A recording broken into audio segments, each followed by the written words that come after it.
Hey guys, what's up? It's Josh here with another video for you guys. I'm sitting in my hotel room, just got finished up with a school over in the Eastern Sierras where we spend a lot of time in the mountains, and I thought it'd be an excellent opportunity to talk about some of the stuff that I take out when we go out into the mountains, and also just kind of comparing the difference between packing out for the military and packing out for, your regular hiking trip.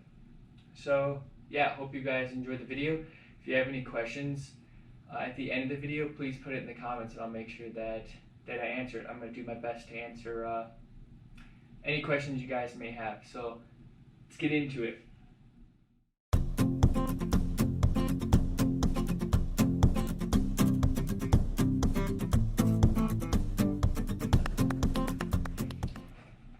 Alright, so the first thing that usually people are looking at when they're looking at doing anything in the outdoors is the pack. This one is Mystery Ranch. It's 80 liters. I have a few Mystery Ranches, and I think they're top of the line. I could talk, this whole video could be about Mystery Ranch packs and what I think of them. I've used and abused them for a long time. Some of the key things on this one that I really like is the pockets on the outside, as well as the molly to be able to actually put on your own pockets. And then a big one that I think people miss is making sure that your pack actually has a like a hydration carrier in it, especially if you're carrying a lot of water, such as like your Camel Bags, stuff like that. Having that really close to your back and high up is important, and we'll talk about how to pack after I show you guys everything that goes into here. But yeah, it's got a head flap.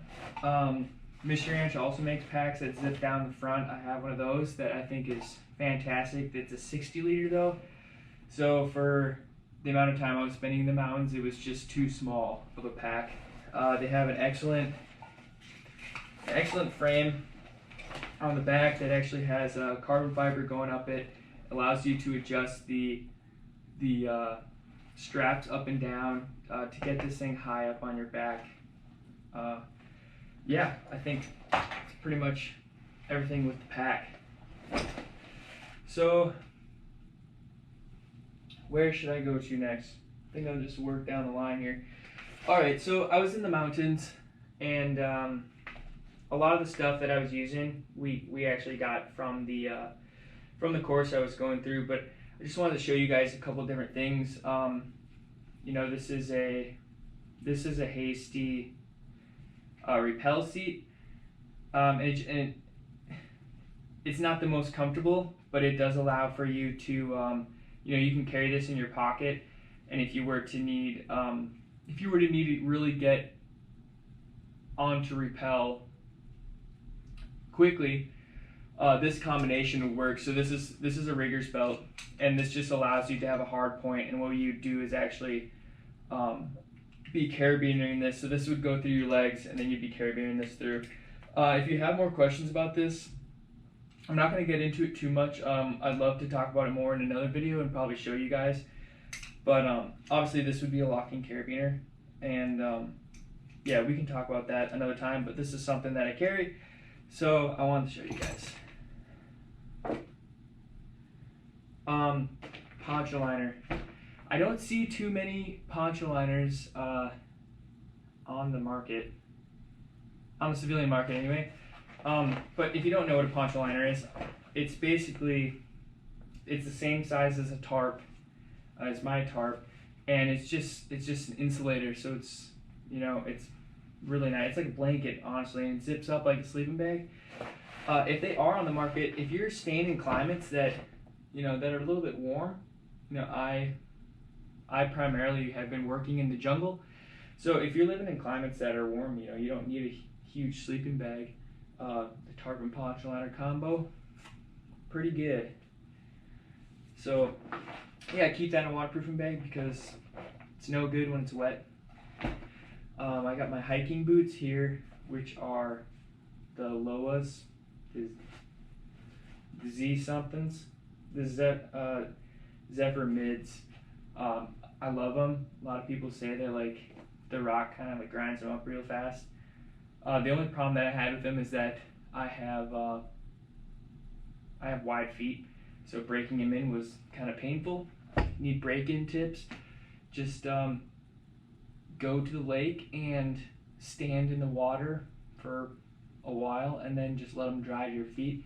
It's honestly one of the best ways I've found to break them in. They take forever to dry, but speeds up the process a little bit. Down here I got my backpack.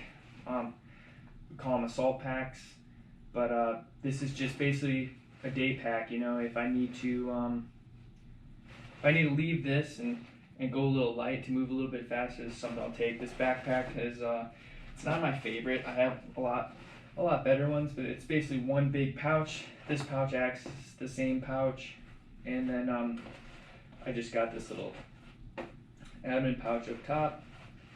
Yeah, it's nothing crazy. It's an issued backpack, but I think it's important because you don't always want to be rolling around with you know, this thing could be up to 80 to 100 pounds sometimes when we do work. So all right, we're kind of in the little miscellaneous section. I guess I'll start on this side. This would be, you know, the civilian version of like a climbing helmet. So this is what we were using. This is just a carbon fiber, I can't even think of the brand right now. It's just like a carbon fiber helmet. It's got the side rails on it. The mount that we use for any of our optics.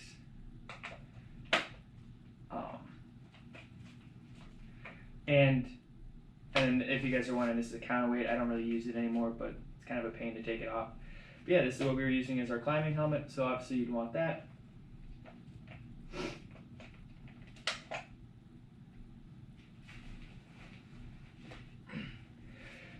I got some Camel Bags, which I think everybody probably watching this is familiar with. Holds 3 liters of water. I got 2 of those. I usually won't use both, especially if we're in the mountains and we have the ability to pump water. This is a Camelback pump filter. We were also using like live straws and all sorts of different pumps out there. So if you can bring out 2 Nalgene's and a pump, that's ideal because you could just fill on the go. Water takes a lot of weight when you're packing, so like weighs a ton. So if you can avoid it, I would say do it. 550 cord, paracord. This stuff is, you know, paracord's kind of expensive, but it is gold. It's strong as hell. You can use it just about anywhere and on anything, except for probably don't want to ever climb with it. But you know, if you're like hasty pitching a tent or with your tarp or something, or you know, you need to use the 550 cord guts for something, tons of stuff. It's always good to have an abundance of that stuff. And then we got iPro sunglasses. You know, I got some super cheap, and when we were we also went up to the mountains and we're doing some glacier stuff, so I got some pretty cheap glacier glasses that, you know, they were worth every penny that I hardly spent on them. Some regular sunglasses, and then we got, you know, the map. This is a civilian map. A lot of times we're getting our maps from other means that are more pertinent to like what we're doing in the military, which I'll talk about probably when I get to the end. But yeah, this is just a civilian map of Yosemite, actually, when I went on a visit there. Got a Gerber. Always got a Gerber. A knife, either this is just made by ZT, Zero Tolerance. It's a brand off of Kershaw. I love this knife. I lost one on a patrol and bought the same one again. I've had them forever. I swear by them. We also got headlamps. You know, 2 is 1, 1 is none is kind of a saying in the military. I got a black diamond that's pretty freaking good, and then this one is just a Princeton that's like, yeah, you know, it's not bad. Sunscreen Sun Stick.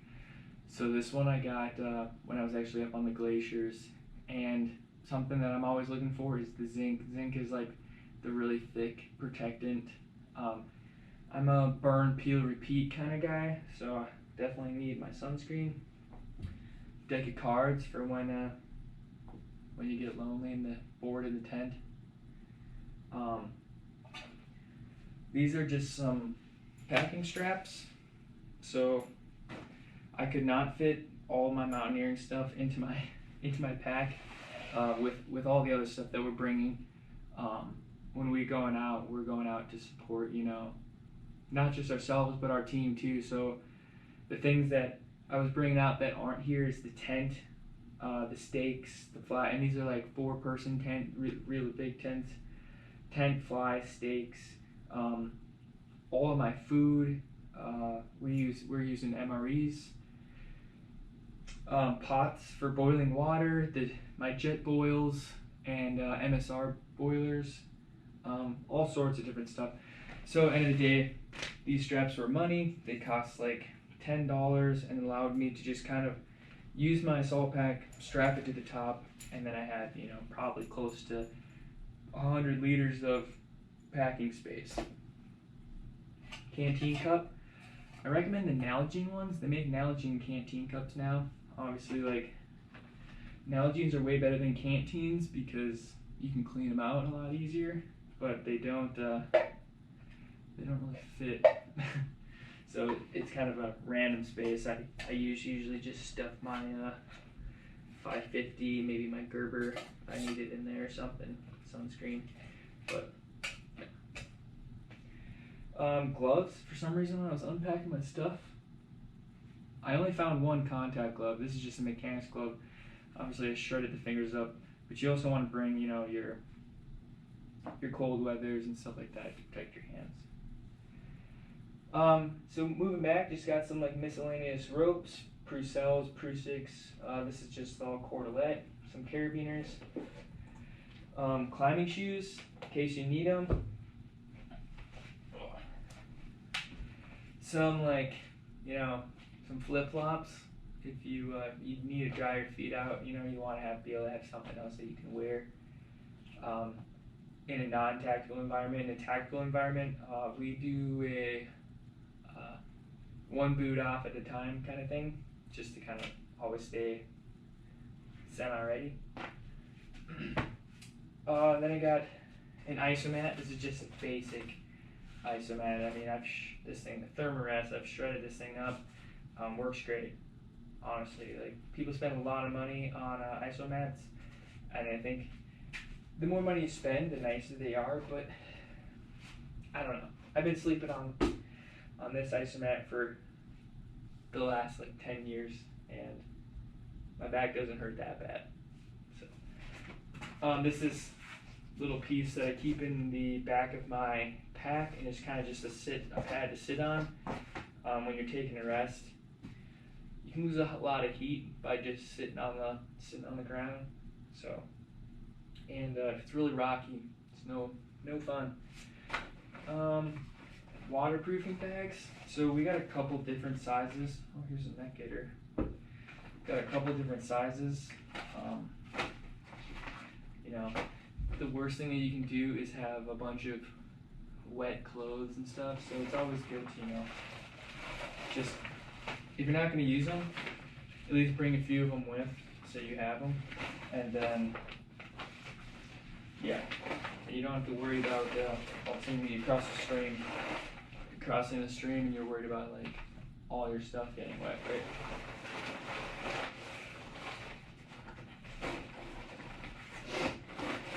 All right. So now, kind of getting into like the clothing. So obviously, I'm always bringing out my like vapor transmission layers. This is what's going to be closest to my skin, and it's just allowing the sweat to spread out, and then, you know, keep me dry. Over that, if it gets real bad, I'll start wearing my my insulating layers. This is just like some Polypro. I know they sell this stuff on the civilian market too. Works amazing. And then if I really need it, I also have like a personal Patagonia puff jacket that I really like to take out. Sometimes I'll just take this instead of my grid tops. It's really nice to just throw on, and you know, packs up really small too. On top of that, Gore-Tex. So I got my Gore-Tex top and bottoms right here. Obviously, mine are camouflaged. Yours don't need to be. This is my Gore-Tex top, and this is, you know, it's strictly just Gore-Tex. It's just keep you dry, block out a little bit of the wind maybe, but a lot of your warmth is coming from all this stuff. I got my sleeping bag and my bivy sack. So if you're unfamiliar, a bivy sack is just it's like a shell that you can put your sleeping bag into, and that allows for you to, it's essentially like a one-man tent almost, and it kind of keeps the wind out, keeps you a little bit warm, a little bit insulated, and protects you from the rain. So I got all that in here in a compression bag that's sealed up. Got my tarp. It's just a, I don't know the size, it's pretty decent sized. I've made, you know, stand-tos and then, lean-tos and little teepees and stuff, tents out of this if I really need to, but yeah. That's, oh, actually, we got a whole nother roll. All right. Extra batteries. You can never not have enough batteries, I feel like. In my job, we use a lot of batteries to charge all the different stuff that we're bringing out. So whether it's for a headlamp, a GPS, you know, whatever it is, some of the equipment that we bring out, like, you're always going to need batteries. I got some cami paint, so unless you're probably hunting or you're also in the military, probably don't need that.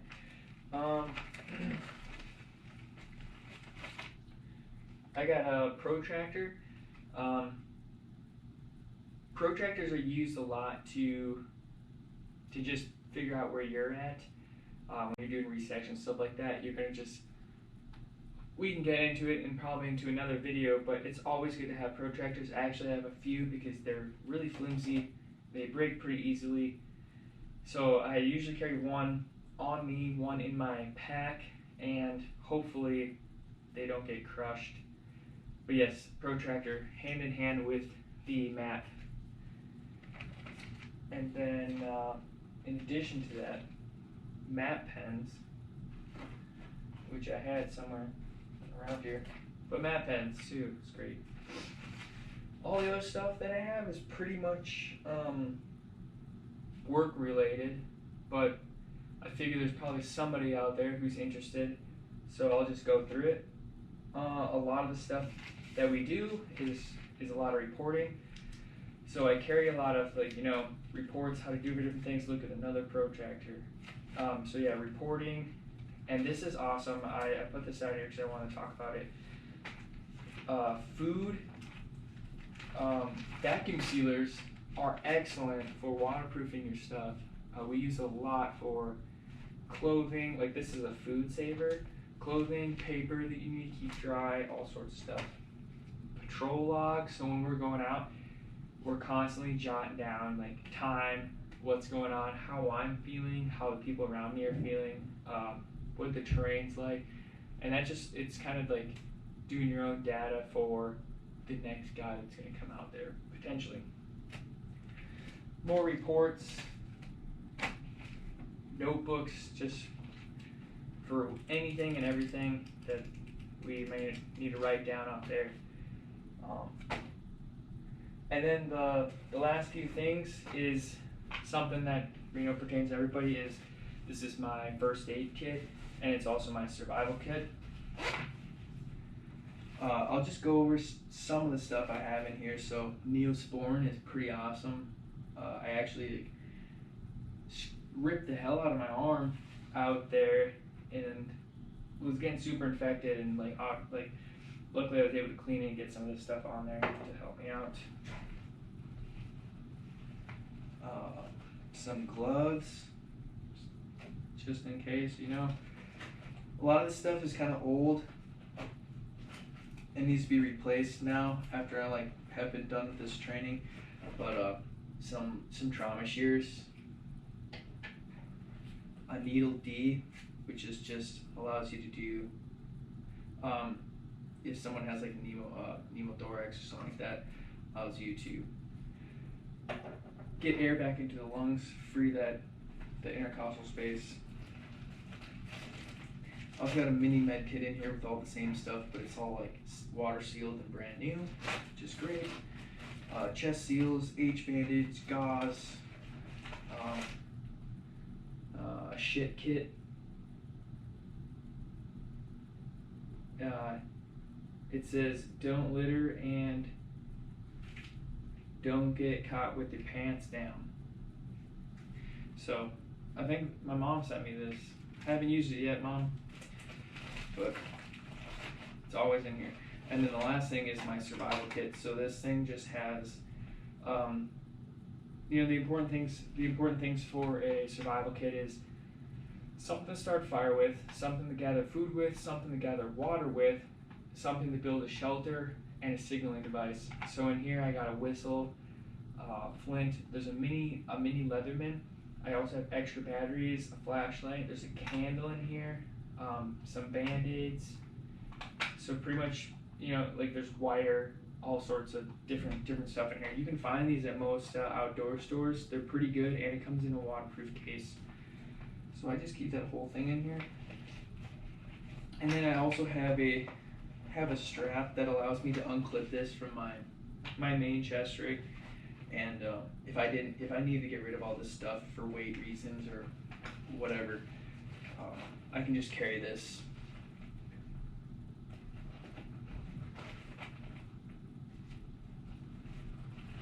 Stick back.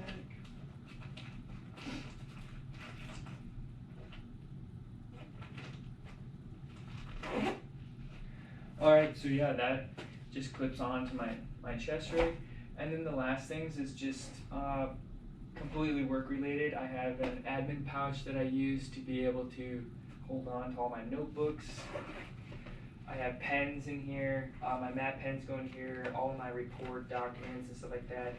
I actually have my potable aqua. I put it in my chest rig because I was using it so much because we were just moving. I wasn't able to pump water as much. So this is also a good option. It's pretty inexpensive. You put two tablets in an Nalgene. Doesn't taste the greatest, but it's water. So got a canteen pouch on here, grenade pouch, smoke pouch, fixed blade carrier, radio pouch, spot for my Gerber magazines, a tourniquet, which is also like not a bad thing to carry as a civilian. Like who knows, right? You're never really gonna know. I got my Garmin. I got a 401k strapped onto there. In my chest rig, I got a air panel, and on this side, nothing. But you know, carry your map and stuff in there, protractor, everything, just to keep it on your body. I think that's pretty much it. So let's pack her up.